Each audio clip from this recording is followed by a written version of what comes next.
Welcome to another episode of National Divorce Talk Raw. We're going to cover new findings from some old articles, but relevant news about the legality of secession. It turns out there are some high-ranking lawyers across America over the years who said, actually, you don't need an amendment to secede.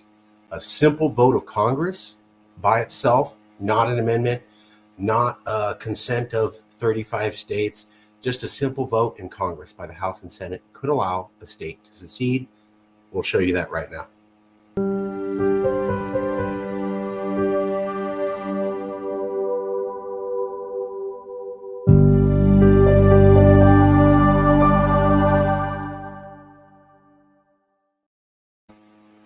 Hello, my name is Marcus Ruiz Evans, founder of the Calexit movement, president of Yes California. And today we're going to talk about the legal paths to secession. I wanted to make a special show because what we're basically talking about is something new that we haven't really said before in Calexit. And that is that we could probably say definitively that a simple vote of Congress, not the amendment and not asking all the states to consent, would be enough to secede. So when you talk about secession, most professors will tell you either A, it's illegal and you can't secede, period, or that there's an allowance for secession through the constitutional amendment process. There was a Supreme Court case called Texas versus White. That's Texas versus White. It was the only Supreme Court case to discuss secession in American history, and it happened after the American Civil War, making it precedent. And in that case, Texas versus White, they said you could secede through, quotes, consent of the states. Quotes, consent of the states. Quotes, consent of the states was the active phrase. That's never been defined. Some professors have said that you could define consent of the states as an allowance to secede in the Supreme Court case Texas versus White to mean a constitutional amendment process. Others have said Texas versus White isn't really relevant and you'd have to go through the constitutional amendment process anyways. The constitutional amendment process is one where you have to get 3/5 of Congress and 3/5 of all the states to ratify a law. So you'd have to get Congress to approve, and then you'd have to go out and get at least 35 to 40 states to additionally approve, and then that could become law. Whenever people talked about secession, they said you'd have to get a constitutional amendment, or even if you use the Supreme Court case Texas versus White that said you could secede with consent of the states, you would still have to have a constitutional amendment. Well, now we found evidence from 4 different well-respected legal authorities in America that says that's not true. Actually, if you want to secede, a simple vote of Congress, meaning the House and the Senate agree, and you're out. That stands in direct contradiction to what some other people in the news have said about secession. We'll cover that. First, I want to make the point. So the argument is traditionally you have to have a constitutional amendment with 3/5 of Congress and 3/5 of all the states voting, just like a constitutional amendment, in order to get consent to secede allowed. Here are some people who say opposite. Let's show you.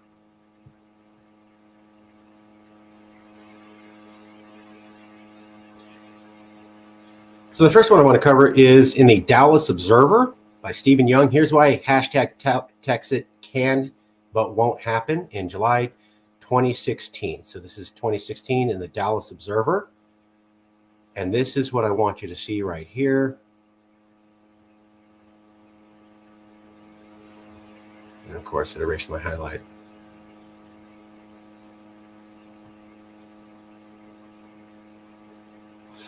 That doesn't mean it couldn't happen, says Eugene Volokh, a law professor at UCLA who's written extensively about potential secession. So here's Eugene Volokh, a law professor at UCLA who's written extensively on secession, and he says a state couldn't legally force the U.S. to let it secede if the U.S. refused. But if the state and the U.S. agreed, that would be doable. At worst, it would require a constitutional amendment, like we were talking about. Always possible, though it requires 2/3 of the vote of each house of Congress, the House and the Senate, and a majority vote in 3/4 of the state legislature. So this is what most people say you have to do. But then Eugene, the UCLA professor who's written about potential secession, says Actually, that's incorrect. Quotes, most likely an act of Congress coupled with a majority referendum that the state government views as binding would suffice, Volokh writes in an email. So normally they said you have to have a constitutional amendment to allow a state to secede. Eugene Volokh, a UCLA professor, saying, no, that's not true. Most likely, more likely than the amendment process would be a simple act of Congress with a majority referendum that the state government views as binding. So the majority referendum would be, there's a referendum in California, just as yes, California has filed 3 to 4 different times. A majority of Californians, maybe 52% or more. Remember, Brexit passed and was legally accepted as international legal precedent with a simple 52% of the vote. So following the Brexit international precedent, 52% of Californians vote or say they want to secede. After that, you only have to get Congress to approve. You don't have to do an amendment. You don't have to do 2/3 of the Congress. You don't have to do 3/4 of all the state legislatures. Just a simple majority vote of Congress. 52% to 48% could allow a state to secede if that state already showed that it wanted to secede. That's what Eugene Volokh said, a UCLA professor. Let's take a look at him. So there's Eugene Volokh. He is a professor at the UCLA School of Law. So he's a professor at the UCLA School of Law. He has also clerked for the U.S. Court of Appeals for the Ninth Circuit and for Sandra Day O'Connor on the U.S. Supreme Court. Completing his Supreme Court clerkship in 1994, UCLA hired Volokh as a professor of law. So he's a professor of law at UCLA, and he has clerked both for the Ninth Circuit Court of the federal government and the Supreme Court. And he says, simple vote of Congress is all you have to take. Simple majority vote of Congress is all it takes to secede. He's not alone. So this is Erwin Chemerinsky. In theory, because it was a majority vote of Congress to admit California, in theory, a majority vote of Congress could approve secession. That's why Erwin Chemerinsky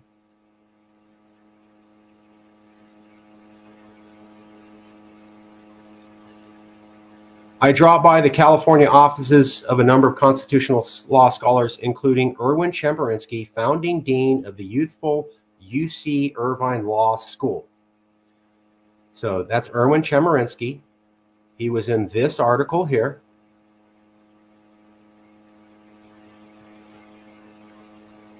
This is by GQ Magazine about Calexit by Daniel Riley, April 27, 2017. GQ Magazine.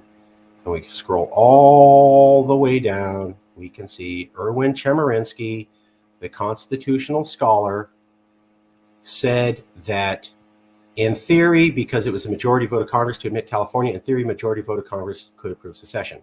Let's take a look at Erwin Chemerinsky. He is between 2016 and 2020 found to be the most frequently cited American legal scholar. Most frequently cited American legal scholar, founder of the University of California Irvine School of Law, and is currently the dean of the University of California Berkeley School of Law. And he says a simple majority vote of Congress could allow secession. So does Eugene Volokh, who's a professor of law at UCLA, where he says most likely just a simple act of Congress could allow it. They're not alone. Here's a quote. It's not clear what would be required to satisfy that consent criterion, but presumably an act of Congress would do it, Sorensen said. It's not clear what would be required to satisfy that consent criterion, but presumably an act of Congress would do it. He's talking about the Texas versus White decision that said that you had to have consent of the states to secede. And Sorensen is saying consent isn't really defined in Texas versus White when they say consent of the states allows you to secede. Presumably a simple act of Congress would do it. This is what Jason Sorens said. Here's the, could Texas actually secede from the United States in 2012? And they were interviewing Professor Jason Sorens, Jason Sorens, political science professor at the University of Buffalo. Okay, so here's Jason Sorens. Jason Sorens was a lecturer in government at Dartmouth College.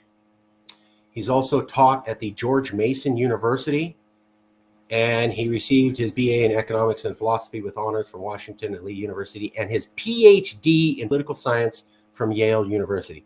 The guy has a PhD in political science from Yale University, which is an Ivy League school, and he teaches government at Dartmouth College, which is another Ivy League school. So he has a background in political science from Yale University. He teaches government at another university, and he says,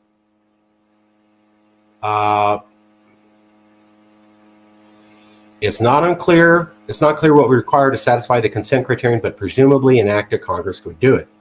That is also what Erwin Chemerinsky said, and that is also what Eugene Volokh said. But they're not alone.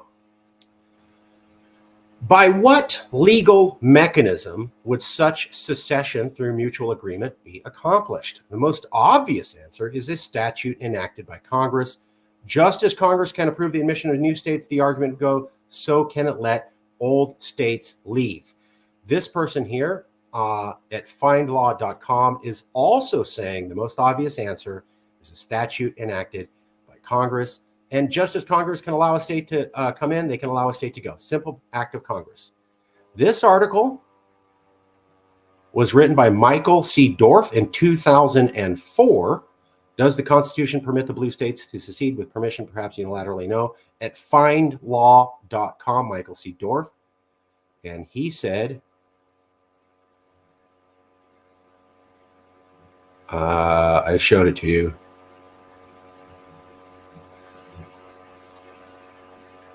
That basically a simple act of Congress could allow a state to secede.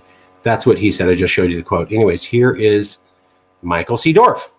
He's a law professor and scholar of constitutional law at Cornell Law School. So Cornell Law School is one of the most famous and well-known law schools. He is a professor of law at Cornell Law, and he said a simple act of Congress should be enough for a state to secede. So Michael Dorf says that, who teaches at Cornell. Jason Sorens says that, who's educated by Yale and teaches at Dartmouth. Eugene Chemerinsky, who founded the UC Irvine School of Law and is the dean of the UC Berkeley School of Law, also says that. And Erwin Chemerinsky, who's the dean of the UC Berkeley School of Law and also started the UC Irvine School of Law, said that. And finally, Eugene Volokh, who's a professor of law at UCLA, also said that. But they're not alone.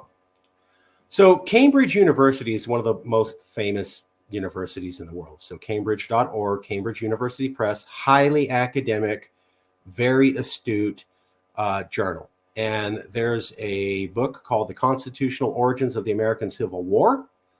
Came out by Cambridge University Press, highly respected publication. And it's on Chapter 5, The Constitutional Right of Secession, and published in 2009 by Michael F. Conlin. And what does Cambridge University Press say about the topic of secession in America? Citing compact theory, some Southerners claim that secession was a constitutional right. In contrast, most Northerners rejected secession as an existential threat to the Constitution itself. Unfortunately, the Constitution permitted ambiguous readings of the matters in dispute. Unfortunately, the Constitution permitted ambiguous readings of the matter in dispute. So what Cambridge University is saying when it comes to the American Constitution and the right of secession, it's not clear, and the Constitution leaves it really ambiguous. So that kind of backs up that it could be interpreted that the Constitution would allow a simple vote of Congress, because it's not clear what the Constitution says about secession. Let's take a look at California becoming a state. An act for the admission of the state of California. An act for the admission of the state of California is the name of the legislation passed on September 9th, 1850, that allowed California to become a state. And here we go. The United States House of Representatives approved a bill on September 7th, 1850 by a vote of 150 to 56. The United States Senate, under the careful leadership of Henry Clay and Daniel Webster, famous people, had previously voted on January 17th, 1850 to admit California into the Union by a vote of 48 to 3, as they concurred with the House on September 7th, 1850. So, simple vote of Congress, 150 for, 56 against. Simple vote of Congress, 48 for, 3 against. That's all it took for California to become a state in 1850. It didn't have to go through a big process. It just went to Congress, and they had a simple vote in the House and a simple vote in the Senate. A vote of 154 to 56 against in the House and 48 for and 3 against in the Senate. And that's how it passed. And these professors are saying, since that's all it took for Congress to simply vote it in, then Congress can simply do another vote to allow it to go. And Cambridge University backs that up by saying it's not really clear what the Constitution says. So we have top constitutional scholars, very well-respected people at Cornell, UC Berkeley, UCLA, Dartmouth, saying that you can just have a simple vote of Congress and you can secede. Now, here's the Washington Post, and they said, oh, you can't secede. You've got to have a constitutional amendment. So you want to secede from the USA, a 4-step guide by Philip Bump.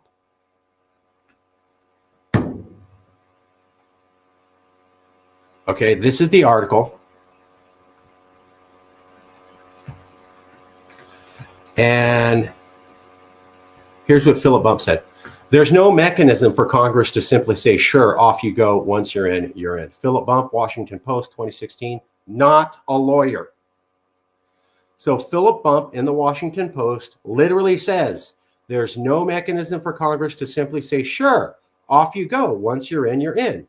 That is the exact opposite of what those 4 professors I just showed you said. So here's Philip Bump in the Washington Post saying, no, you can't secede because Congress can't just vote you out. That is directly contradicted by 4 separate professors who said, yeah, you probably can do it just that way.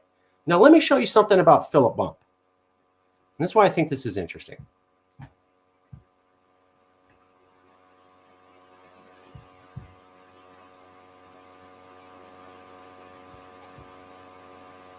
So Philip Bump, Washington Post, here's their definitive article. It's kind of like, no, idiots, you can't secede. It's not possible. So that's what Philip Bump says. Who is Philip Bump? Philip Bump writes about politics for the Washington Post, The Fix. Previously, he wrote for The Atlantic and Grist, was a senior designer at Adobe, and ran political campaigns in Silicon Valley and did communications work in New York City. In 2010, he was a finalist for the Mirror Award presented by Syracuse University's Newhouse School of Public Communications. So he's worked in Silicon Valley on computer programming. He has also written for many different articles. So he's written on politics. He's written computer programs. He has a background in public communications. Nowhere in here is a law degree or a legal background. He didn't clerk for any courts. He's not a lawyer. He has absolutely no law background. But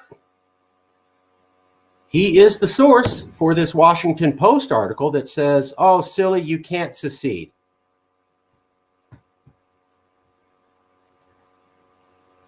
So a non-lawyer, Philip Bump, says this: there's no mechanism for Congress to simply say, off you go once you're in. And that's what a lot of the news said. You can't just have Congress vote. It's got to be like a complex amendment process. But here's the thing.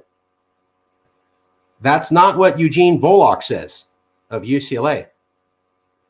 That's also not what Erwin Chemerinsky of UC Berkeley says.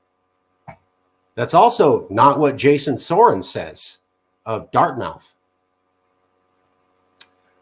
And that's also not what Michael C. Dorff of Cornell Law says. So how come Philip Bump says the exact opposite thing as these four constitutional scholars? And he has no law background, and they are all well respected in the law, and they are all saying a simple vote of Congress, and that is the total opposite of what the mainstream news says. How could the mainstream news get it absolutely so wrong? And how could the mainstream news have people who have absolutely no legal background say the exact opposite of what the top legal scholars say? It's because the mainstream news doesn't want you to know this. A simple vote of Congress could allow California to secede. It's what allowed California to be a state. It's what could allow us to secede. Before we go, I want to show you one more thing. And this is something we always point out here at Calexit.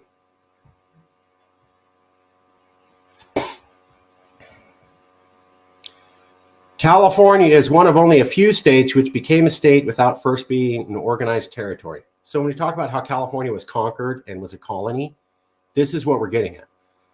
The majority of states, almost all of them, were territories, and then Americans moved into that territory, settled it, and then they petitioned to join the Union. That didn't happen in California.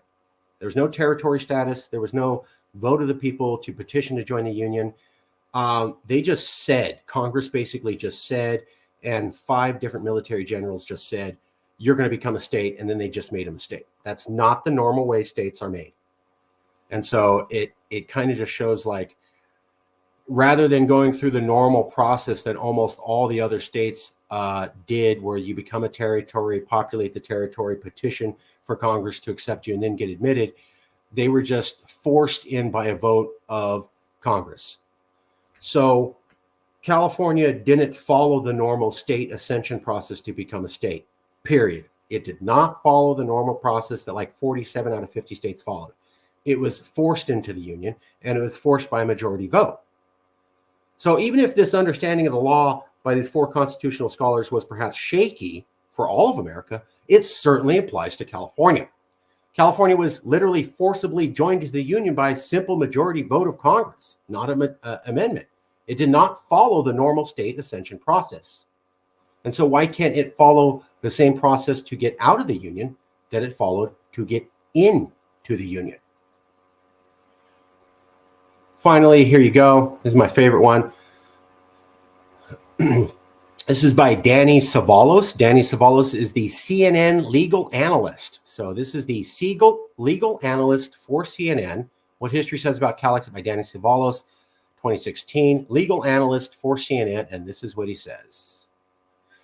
The reality is that if California really wanted to, it could probably just leave the United States. It would be unconstitutional legal act, but what would Washington actually do about it? I'm not endorsing that, but I do find it interesting that the legal analyst for CNN says if California wanted to leave, they could just do so. There it is. Finally, I want to point out this essay if you want to find out more.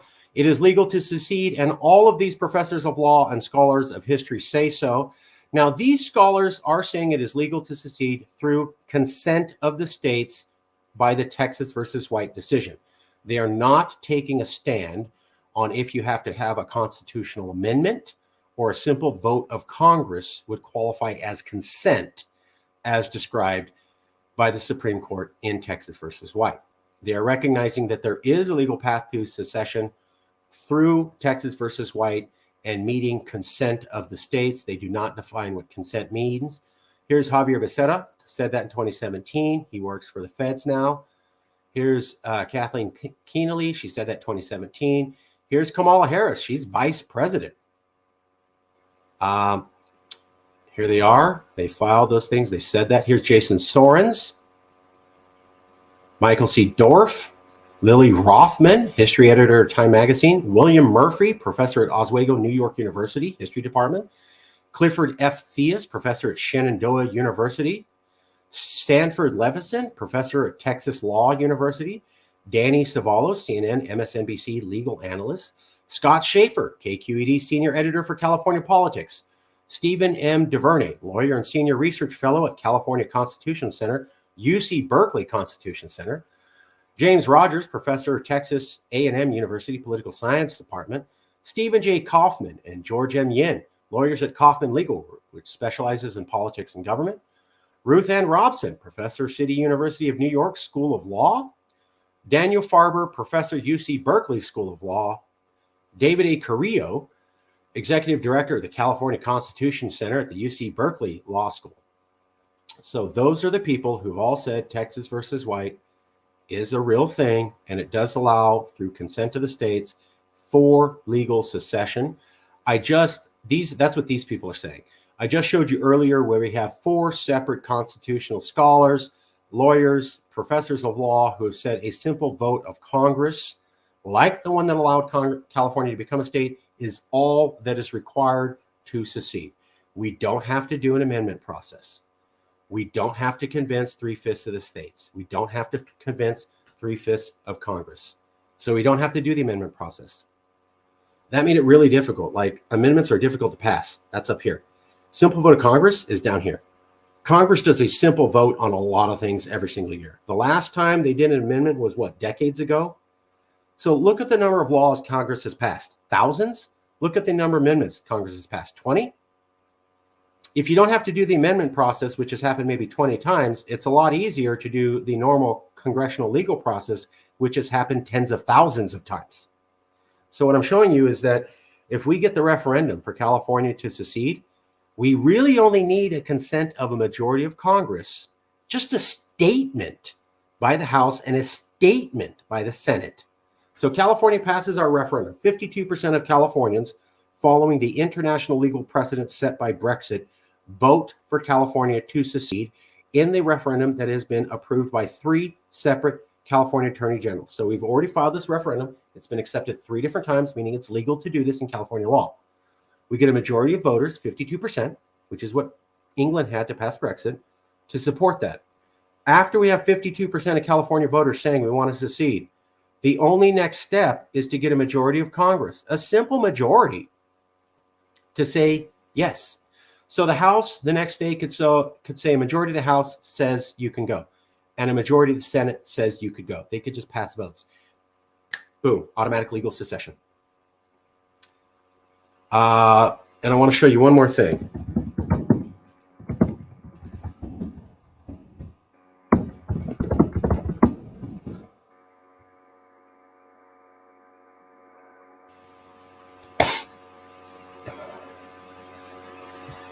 Okay, so when we're talking about 52% vote by Brexit needed, 55% interested in discussing secession, Reuters Stanford 2017, when adjusted for demographics. So here's why that's not that crazy. So you need a 52% vote in order to secede. The legal precedent set by Brexit was 52%. We had 55% of Californians were open to discussing full-blown secession, according to Reuters and Stanford University in 2017, when adjusted for demographics. So we already had in 2017 more people than we would need to secede. So in 2017, according to a poll by Reuters and Stanford that famously showed a third of Californians were willing to secede, also showed 55% of Californians were open to seceding. 55 is more than 52%. So 52%, you can secede. We'd pass the referendum here in California, then we'd only need a simple majority of the House and a simple majority of the Senate, and we could secede. Here's the thing, in 2017, we had 55% of Californians willing to discuss secession. I'll show you the polls right now.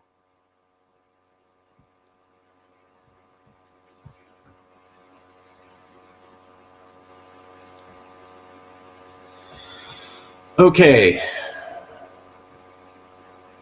Reuters showed 32% support. I called the researcher directly, not reported in the news. 15.5% California said don't know. That's 47.5% of Californians were willing to talk about secession, according to Reuters in 2017.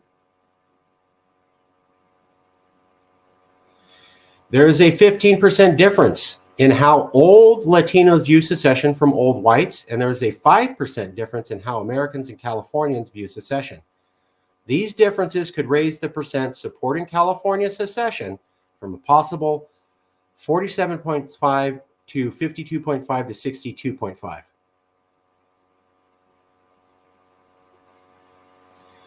So, when we redo the numbers of this poll based upon the California population, so this poll came out by Reuters in 2017, and you could break down how many people they asked in the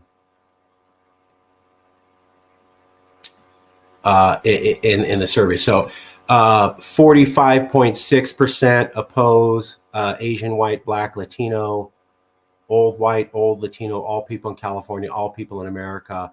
So what this survey did was it put more old white people in and fewer young Latinos. Both the Stanford survey and the Reuters survey both did this. They overcounted elderly white people and undercounted young Latin people. When we actually match these surveys to the demographics of 2017, so you actually have the percentage of Latinos in California in 2017 match the percentage of Latinos in that survey, and the percentage of elderly white people in California in 2017 match the percentage of elderly white people in that survey. It actually goes to this number. So you go from Asians, 14.7% of California times 46.5 equals 6.7 at California. So you redo the numbers,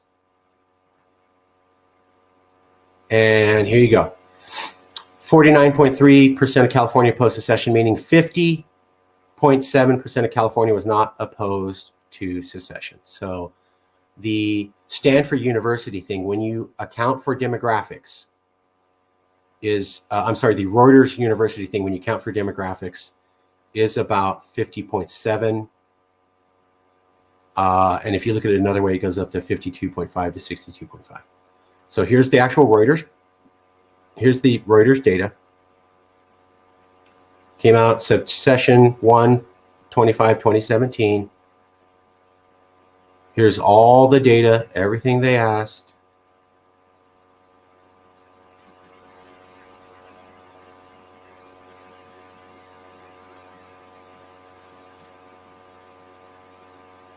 Here's where I asked Reuters directly about how many people I don't know. They said it's 15.5. This is where I pointed out to Reuters 47.5 are not against it. So when you look at the charts for this data and you break it down by demographics,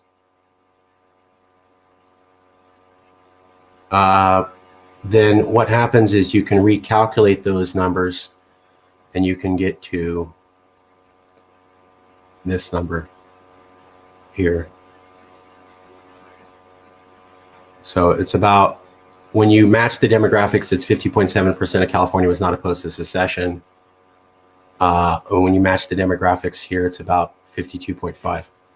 So I'm not looking at the numbers exactly right. It's been a few years since I've looked over this, but basically, Reuters, January, February 2017, 32% support, 15.5% they don't know, which means 47.5 willing to talk about it.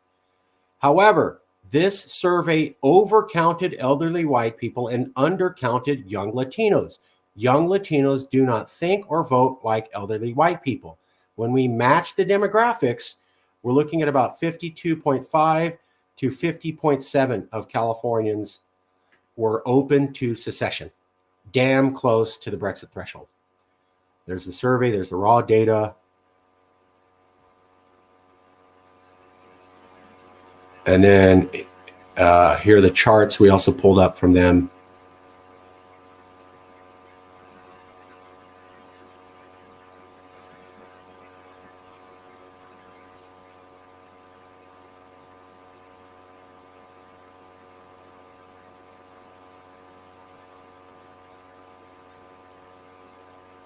Now here's Stanford, also did a survey same time. 27% for secession, also asked not sure, 19%, 46% open to discussing secession in Calexit, according to Stanford University, 46%. You go up to Reuters, 47.5% of Californians, 47.5% of Californians willing to discuss secession. Reuters poll, February 2017. Stanford University asked the same question and found out it was about 46% open to discussing secession. So Stanford University at 46, Reuters Ipsos at 47.5, about 1.5% difference. So basically 46 to 47% of Californians, unadjusted for demographics, said they were open to discussion. Now the Stanford University poll did the same thing. They overcounted elderly white people and undercounted young Latinos. So if you, and they changed the word. So if you look at it like this, and if you properly count the terms, 55.65% of the people were not opposed to using the word secession or to secession.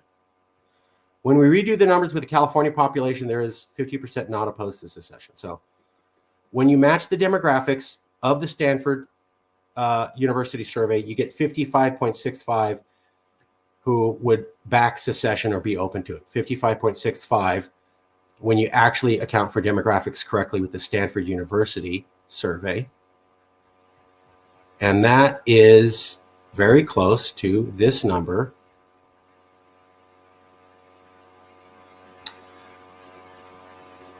$50.7. So 50.7 not opposed to secession when you actually match the demographics for Reuters.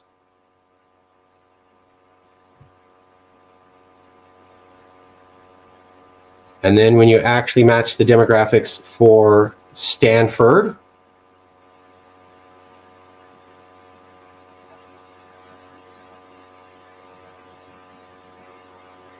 it's 55.65. And here's the Stanford University table, so you can see exactly what they asked.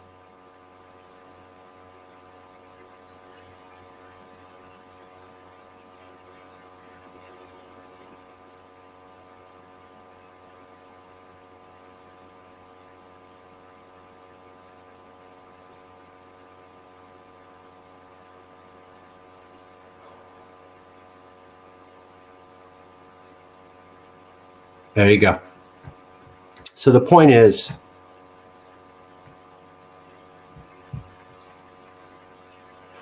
we could easily get the referendum passed in California. You need 52% for the Brexit threshold. I just showed you how one survey, when correctly accounting for demographics of Latinos and elderly white people in California, and redoing the surveys by Stanford and Reuters in 2017, showed that you're about 50.7 to 55.7% are open to the discussion of secession, putting us in the Brexit threshold. So we already had support in 2017 of people open to secession to meeting the amount of people we would need to vote to get off the island by Brexit, which set the international legal precedent for secession.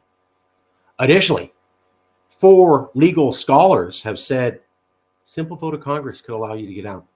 And when we look at the Constitution, we saw from Cambridge University, the Constitution's unclear. So I would go by the Constitutional scholars' interpretation. And when we also look at the history of California, it did not follow the normal state ascension process. In fact, it was forced to become a state by a simple vote of Congress. So 4 constitutional scholars saying, in general, a simple vote of Congress could allow a state to leave. And when we look at California's unique history, since it was a simple vote of Congress and not the normal state ascension process that made it a state, it seems especially relevant that a simple vote of Congress could allow it to leave. Thank you. Let's take a look at the comments real quick. If all else fails, we can pursue the fundamental human right of self-determination as laid out by the United Nations in their entrance charter, which is a treaty America already signed and thereby takes. That's true. The UN entrance treaty signed by America takes precedent over any and all USA laws unless America wishes to leave the UN. True. So there's the right of self-determination by the UN. That is one way out. I'm simply offering another way out, which is to say, if we get a referendum passed in California, we just petition the House and Congress. And when we get a majority of people in the House, maybe like 51% or 52% of people in the House and 52% of people in the Senate to just say, not even legally bind, just say you can leave. We have legally seceded according to 4 different constitutional scholars. And I would say to everybody, follow their advice over what a guy who's not a constitutional scholar is saying. So you have a lot of people saying, oh, you can't leave, it's constant amendment. And then we have 4 constitutional scholars saying, you don't necessarily need amendment. So let's not buy the hype. Let's listen to the constitutional scholars. Let's think about how Brexit was passed with 52%. Let's think about how California, when adjusted for demographics, has 50 to 55% supporting secession already, meaning we qualified for the referendum. And let's think about how we have new people saying, all you have to do is get a vote by Congress. Well, as you know, a majority of American states hate us. So we already have a majority vote in the Senate. So what we're really talking about is just the majority vote in the House. We already have more states than half in the Senate that hate us and would easily like to see us gone, which means the only thing realistically keeping us from secession is a majority vote in the House.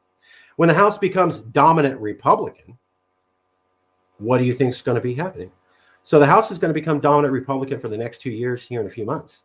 That gives us 2 years to get the House to vote us off the island, to get the Senate to vote us off the island, and then we need a referendum. The ability to legally, easily become seceded from America may not be better than any time now. If the Republicans win midterms and they take over, we have our majority in the House to vote us out. And we'll likely have our majority in the Senate to vote us out. That means we only need to hold the referendum again. We are closer than ever to secession. Thank you. I'm saying that referendum is all we need by the UN standard. We get that when we try for permission, but we don't forget about our base. True.